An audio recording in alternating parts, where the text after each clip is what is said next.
자, 오늘 사사기 말씀 두 번째 시간입니다. 첫 번째 사사 온니엘이라고 하는 그런 주제를 가지고 말씀을 좀 나눠 보려고 합니다. 본문 말씀 사사기 2장 18절에서 23절 말씀인데요. 제가 한번 읽어보도록 하겠습니다. 이스라엘 자손이 여호와께 부르짖음에 여호와께서 이스라엘 자손을 위하여 한 구원자를 세워 그들을 구원하게 하시니 그는 곧 갈렙의 아우 그나스의 아들 온니엘이라.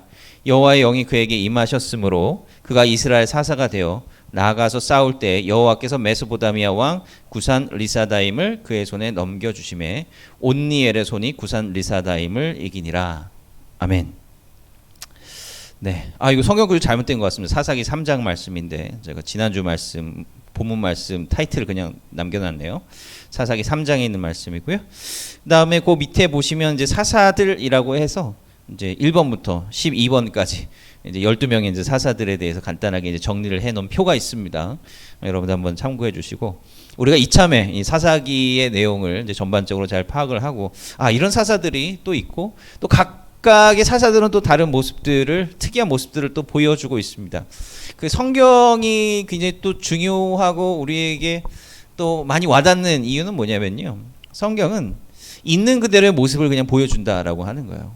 그래서 옛날 역사책이다 그러면 어떤 영웅을 주인공으로 하는 역사책이라 그러면 별로 그 사람에 대한 단점 이런 것들을 잘 부각시키지 않죠. 뭔가 이상적이고 뭐 좋은 모습들만 그 역사 기록에 남기는 편인데 성서는 그렇지 않아요. 성서는 아무리 위대한 왕이라고 할지라도 뭐 다윗 왕도 마찬가지잖아요. 다윗 왕이라고 할지라도 그 다윗 왕이 아주 이상적인 왕으로만 여겨지는 것은 아니지 않습니까? 다윗도 밧세바와의 간음을 저질렀던 그런 악한 부분들도 성서는 여과 없이 보여주고 있다라고 하는 거죠. 사사들도 마찬가지예요.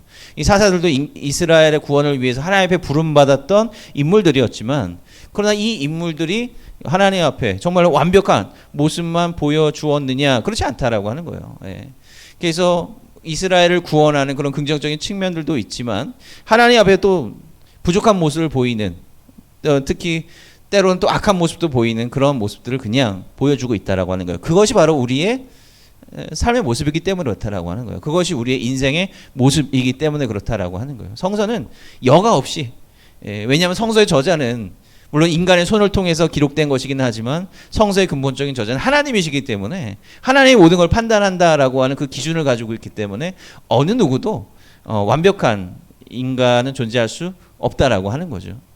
그래서 우리가 이제 이런 것들을 보면서 우리 삶에 좀 비춰봐야 된다라고 하는 거예요. 우리 역시 하나님 앞에 완벽해지고 싶긴 하지만 그렇지 못할 때가 얼마나 많이 있습니까? 대부분의 삶이 그런 건 아니겠어요?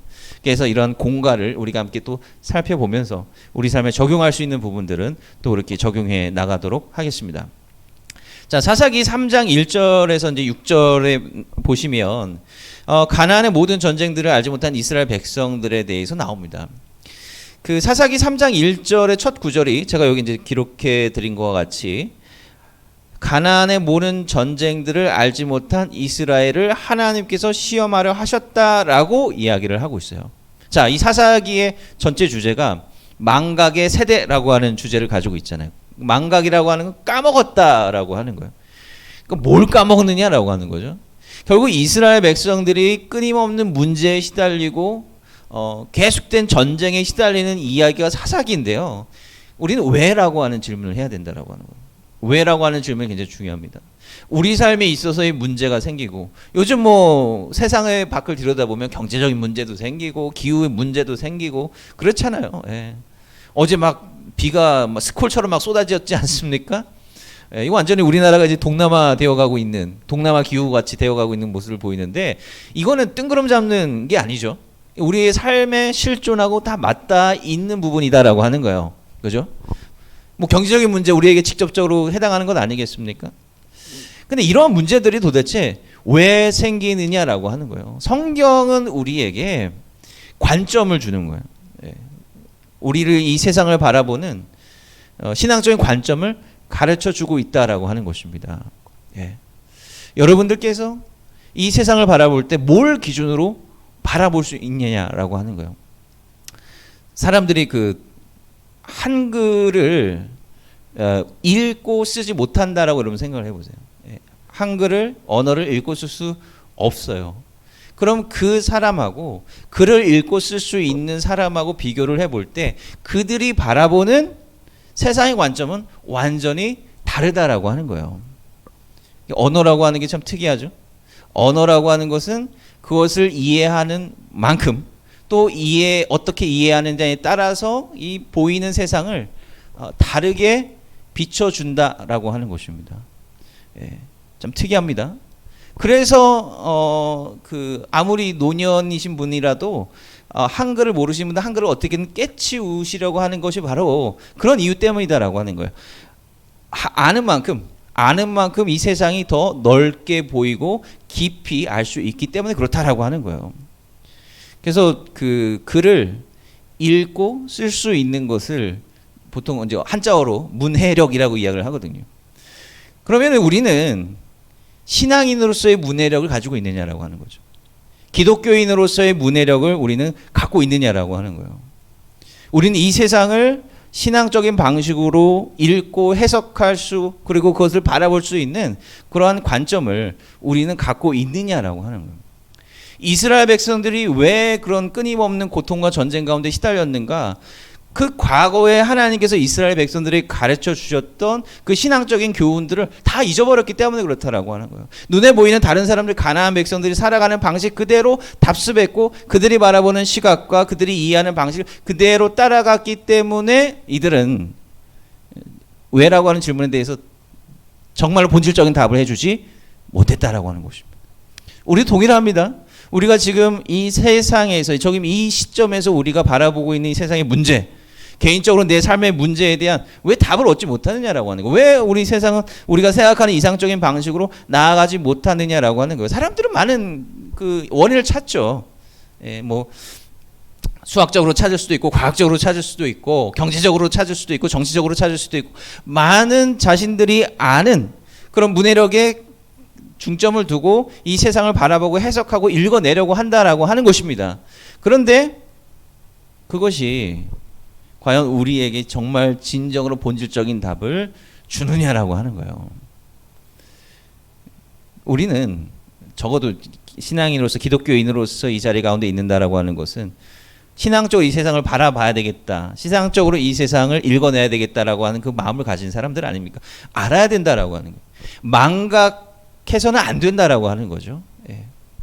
하나님께서 이 세상을 창조하실 때 참 묘하죠. 하나님께서 이 세상을 창조할 때 보시기에 좋았더라라고 하는 모습. 모든 세상의 만물들이 그 있어야 될 자리에 있는 그게 사실은 질서 있고 균형 잡힌 것인데 그런데 지금 이 세상의 모습이 그렇게 균형 잡혀 있고 있어야 될 자리에 있느냐라고 하는 거죠. 그렇지 않다라고 하는 거예요. 예. 무언가 좀 틀어져 있어요. 무언가 틀어져 있고 무언가가 결핍되어 있기도 하고 무언가가 과하기도 하죠. 결국 이 세상에 우리의 그 문제는 그런 걸로 인해서 생겨나기 시작한다라고 하는 것입니다. 그럼 우리가 신앙인의 눈으로 봤을 때 균형을 다시 회복해야 되거든요. 그럼 이 균형을 회복해 나간다라고 하는 것이 도대체 어떻게 하는 것이고 무엇이 되어야 되는가? 우리는 성서 말씀에서 좀 찾아낼 수 있어야 된다라고 하는 거죠. 첫 번째 사사 온니엘이라고 하는 사람이 나옵니다. 자, 첫 번째 사사 온니엘이라고 하는 사람이 나왔을 때 사사기 3장 7절에서 11절 말씀에서 이 온니엘이라고 하는 사람이 등장을 하는데 굉장히 짧아요. 사사 이야기들이 뭐 다 길고 그런 건 아니에요. 굉장히 짧은 이야기도 있고 굉장히 긴 이야기도 있습니다. 온니엘의 첫 번째 사사치고는 이야기가 상당히 짧죠. 그 원형이 되는 이야기이기도 한데 어찌됐든 간에 이 이야기는 어떻게 시작했느냐, 이스라엘 자손이 바알들과 아세라들을 섬겼다라는 언급으로 시작을 하고 있습니다. 자, 바알하고 아세라들을 섬겼다. 도대체 바알은 뭐고 아세라들은 무엇입니까? 라고 했을 때 바알은 남신, 아세라는 여신, 남신과 여신을 섬겼다라고 하는 거죠. 그러니까 옛날의 신들, 그러면 그리스 신이라는 거 보면 신들도 결혼을 하고요, 다 짝이 있지 않습니까? 그죠? 특히 요 지역에서, 이 중동 지역, 요 지역에서 바알과 아세라 신, 남신과 여신은 풍요의 신을 의미하는 거예요. 네, 풍요의 신을 의미하는 것이고, 자, 이 풍요의 신들은 뭘 하느냐? 그 성적인 행위를 하는 겁니다. 뭐 우리 청년들이니까 뭐 이런 얘기가 어떻게 될지 모르겠어요. 근데 실제로 그랬어요. 성경에 보면 음란한 종교 섬긴다 그러잖아요. 그런 거예요. 네네. 실제적으로도 그렇다라고 하는 겁니다. 그러니까 그러한 것들을 바라보면서 당연히 그 마음이 빼앗기고 뭔가 좋아 보이고 정말 그러한 행위들을 통해서 이 땅의 풍요가 막 일어날 듯한 그러한 착각을 이스라엘 백성들이 했다라고 하는 거죠. 옛날에는 신들이 다 자기의 그 영역이 있어요. 하나님은 이스라엘 백성들이 하나님을 어디서 만났죠? 광야, 신의 산, 산 이런 데서 만났거든요. 그러니까 이스라엘 백성들은 하나님이 영역이 따로 있다고 생각하는 거예요. 하나님은 저 산에서 역사하시는 신이고 광야에서 역사하시는 신이고. 근데 이제 딱 들어왔는데 뭔가 평지, 뭔가 좀 농사를 짓는 그 땅으로 들어왔을 때 이스라엘 백성들은 여기는 이 풍요를 관장하는 신이 또 따로 있겠지. 보니까 바알과 아세라 신이야. 그렇게 이제 마음이 빼앗기기 시작했다라고 하는 것입니다. 이게 이제 문제가 된다라고 하는 거죠. 풍요 앞에 이 사람들은 마음을 쏟는 거예요. 정말로 중요한 것이 무엇이고 이들이 광야에서 분명히 하나님께서 만나 매출하기를 이스라엘 백성들에게 주셨음에도 불구하고 엉뚱한 데서 풍요를 지금 찾고 있다라고 하는 거예요. 그 결과 하나님께서 누구를 이스라엘 백성들에게 보내주십니까? 메소보다미아 왕 구산 리사다임. 구산은 이름이고요. 리사다임이라고 하는 뜻이 무엇이냐? 두 배로 악한, 이중으로 악한 자라고 하는 의미를 가지고 있습니다. 그러니까 이중으로 악한 자 구산을 이스라엘 백성들에게 보내서 이스라엘 백성들을 압제하게 하셨다라고 하는 기록이죠. 이스라엘 백성들이 자기가 옳다고 좋다고 자기에게 필요한 것들을 찾아 쫓아갔는데 그들이 막다트린 게 뭐냐면 두 배로 악한 왕이었다라고 하는 것이죠. 잘못된 걸 쫓아갔다라고 하는 것 아닙니까? 그 잘못된 길로 갈 때 하나님께서는 이스라엘 백성들에게 시련과 고난을 주심으로써 그들이 잘못된 길을 가고 있다라고 하는 것을 깨닫게 하기를 원하신다라고 하는 거예요. 사사기 보면 시험이라고 하는 말이 나오잖아요. 시험이라고 하는 말 누구도 아무도 안 좋아해요. 그죠? 우리가 일상적으로 보는 학교에서 보는 시험조차도 우리는 좋아하지 않습니다. 근데 하나님께서는 왜 굳이 이렇게 어려운 시험을 이스라엘 백성들에게 주느냐? 이유는 딱 한 가지예요. 시험이라고 하는 자체가 어렵고 힘들고 골치 아픈 것이긴 하지만 그러나 완전히 엇나간 길로 가는 것보다는 이게 더 낫다라고 하는 거죠. 이런 시험을 통해서라도 그래도 하나님을 찾게 하는 것이 더 낫다. 여기에 중요한 강조점이 있다라고 하는 거예요. 그래서 이스라엘 백성들은 그런 삶의 어려움 앞에 왜라고 하는 질문을 해야 되는 것이고 그 왜라고 하는 질문에 대한 답을 하나님에게서 찾아야 된다라고 하는 거죠. 온니엘에 대한 소개를 성경이 하고 있는데요. 온니엘은 갈렙이라고 하는 사람의 조카 사이뻘이 되는 사람입니다. 갈렙이 여러분 누군지 아시죠? 바로 이스라엘 백성들이 가나안 땅을 점령할 때 가장 혁혁한 공을 세웠던 여호수아와 갈렙 이렇게 나오잖아요. 그죠? 그러니까 전쟁의 세대에 굉장히 중요한 리더였어요. 그런 사람과 온니엘이 친척 관계를 가지고 있다라고 하는 것이고 온니엘이라고 하는 이름이 뭐냐면 하나님이 나의 힘이시다라고 하는 의미거든요. 그러니까 다른 사람들은 뻔히 다 우상 숭배하는 있는 그런 가운데 온니엘은 하나님은 나의 힘이시다라고 하는 그런 아주 거룩한 이름을 가지고 있다라고 하는 거예요. 그러니까 갈렙의 집안들 후손들은 뭘 가지고 있느냐? 하나님의 역사에 대한 기억을 가지고 있었다라고 하는 거죠. 다른 사람들은 다 망각해도 하나님의 역사하신 그 말씀을 기억하는 사람이 분명하게 있었다라고 하는 것을 온니엘이라고 하는 이름을 통해서 알 수 있다라고 하는 겁니다. 이 기억이라고 하는 게 이러한 점에서 중요하다라고 하는 거예요. 신앙의 기억, 말씀에 대한 기억, 이것이 우리 삶 가운데 놓치지 말아야 된다라고 하는 거예요. 잊고 살 때가 있죠, 분명히. 바쁜 그 세상살이 하다 보면 잊고 살 때가 있잖아요. 그런데 우리가 신경 써서 우리가 마음을 다해서 기억하고 암기하고 우리 삶 가운데 새겨놓은 그 말씀은요, 우리가 잊고 살다가도 중요한 순간에 튀어나온다는 거예요. 이게 중요한 겁니다. 우리가 뭐 24시간 다 하나님의 말씀을 의식하면서 살아갈 수는 없어요. 그런데 우리가 하나님 말씀에 강조점을 두고 그것을 우리 삶 가운데 체득하고 마음에 새기고 말씀도 암기도 하고 하면 중요한 순간에 그게 튀어나온다라고 하는 거예요. 제가 몇 번 말씀드렸던 것 같은데 예수님께서 제자들에게 뭐라고 말씀하셨어요? 예수님이 제자들과 뭐 영원히 함께 하신 거 아니잖아요. 그죠? 육신의 몸으로 영원히 함께 하신 거 아니잖아요. 예수님이 하늘로 올라가셨는데 그러면은 그 제자들이 하나님의 말씀을 어떻게 깨닫습니까? 예수님의 말씀을 어떻게 깨닫습니까? 보혜사 성령님께서 그 말씀을 우리 마음 가운데 생각나게 해 주신다라고 하는 거예요. 생각나게 해 주신다. 이게 중요한 거잖아요. 그죠? 생각나게 해 주시는 거면 입력이 있어요. 인풋이 있어야 되는 거 아닙니까? 인풋이 없는데 물론 강권적으로 역사하실 수도 있겠지만 그런데 기본적으로 인풋이 없는데 우리에게 뭐가 생각이 나겠느냐라고 하는 거예요. 이건 굉장히 중요합니다. 우리 심령 가운데 우리 마음 가운데 하나님의 말씀을 그래서 깊게 새겨야 된다라고 하는 거. 배워야 되는 것이고 알아야 되는 것이고 이해해야 되는 것입니다. 그런 이유 때문에 그렇다라고 하는 거. 그러면 중요한 순간에 우리는 왜에 대한 답을 찾아갈 수 있다라고 하는 것입니다. 그게 우리 삶 가운데 우선순위가 되어야 된다라고 하는 거예요. 온넬이라고 하는 지도자가 세워지는 건 그냥 뭐 주사위 던져가지고 이 사람 세우자가 아니라 그 온니엘의 집안과 가문이 하나님 앞에 온전히 그 말씀을 기억했던 그런 가문이었기 때문에 그렇다라고 하는 거죠. 그런데 이 사사기 이야기를 계속 읽다 보면 그 온니엘이 이제 구원을 해줘요. 그 이후에 이스라엘 백성들이 행복하게 살았습니까? 아니거든요. 또 잊어버리는 거야. 또 망각한다라고 하는 거죠. 그러면 또 하나님께서 시험을 주세요. 이게 계속 반복이 되고 있습니다. 우리가 계속해서 보게 되겠지만 이 악순환을 끊어내는 게 바로 기억이다라고 하는 거죠. 하나님의 말씀을 기억해내는 것. 여러분들만 신앙생활 하는 거 아니잖아요. 그죠? 네, 여러분들만 신앙생활 하는 거 아니잖아요.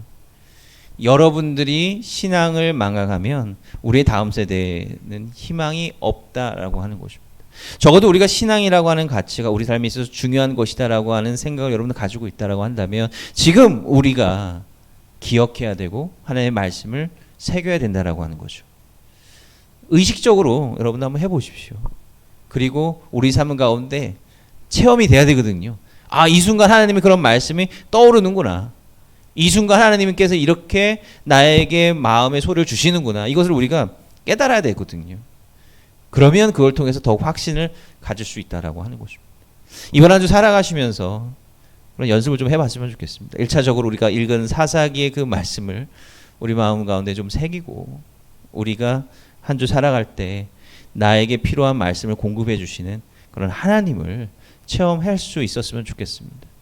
그리고 우리가 삶의 어려움이나 이런 부분들에 대해서 맞닥뜨릴 때 우리는 왜라고 하는 질문을 당연히 해야 되고 그것을 신앙적인 문해력을 통해서 신앙적인 인식을 통해서 우리가 그것을 바라볼 줄 알아야 된다라고 하는 겁니다. 그럴 때 우리의 삶이 바뀌어 나가는 거죠. 그죠? 이 신앙이라고 하는 것이 교회 안에서만 통용되는 것이라고 한다면 우리가 이렇게 오랜 시간 말씀을 나누는 이유가 없는 거잖아요. 그죠? 이 말씀은 우리의 삶에서 계속 되어야 된다라고 하는 거예요. 이런 깨달음과 은혜가 여러분들 가운데 이번 주 귀하게 있기를 간절히 소원합니다. 기도하겠습니다. 사랑과 내가 마신 아버지 하나님 감사합니다. 주님께서 우리를 귀하게 인도하여 주시고 또 우리 가운데 귀한 말씀을 전해주신 정말 감사드립니다. 하나님, 이 시간 온니엘을 통하여서 우리가 말씀을 나눠보았습니다.